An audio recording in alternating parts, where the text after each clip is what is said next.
Samantala, kagabi lang po sinimulan na i-recover ng mga otoridad ang bangkay ng mga namatay sa flash flood dito po sa New Bataan.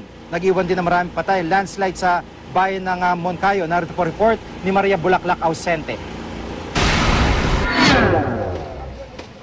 Ganito iniwan ng Bagyong Pablo ang bayan ng New Bataan sa Compostela Valley.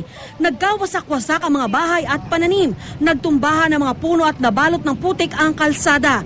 Sa pagitan ng alas 5 hanggang alas 6 ng madaling araw kahapon, nang bumuhos ang malakas na ulan doon.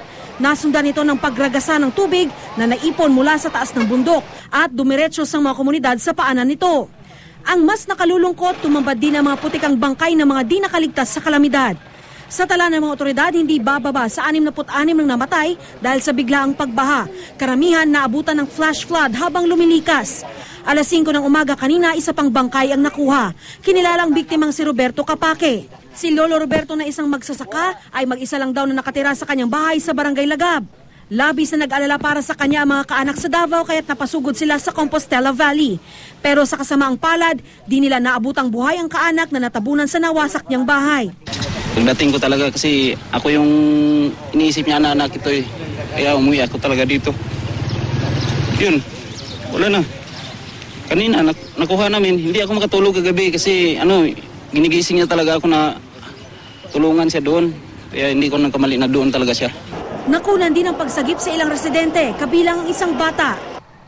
Nagka-landslide naman sa Moncayo sa kasagsagan ng hagupit ng Bagyong Pablo.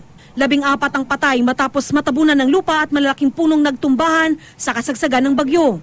Inihilera muna sa munisipyo ang mga bangkay para dalhin sa bayan ng Montevista. Hindi na raw kasi sila masiserbisyuhan ng punerarya roon dahil maging ito ay sinalanta ng bagyo. Wala ring kuryente sa buong Moncayo. Ang bagsik ng bagyo nag-iwan din ng baha at pinsala sa mga bahay at ari-arian. Nananatili naman sa mga kapilya at eskwelahan ng iba pang nagsilikas na residente. Nananawagan sila ng tulong lalo't kulang na raw ang supply pati sa mga evacuation center. Maria Bulaklak Ausente, GMA News.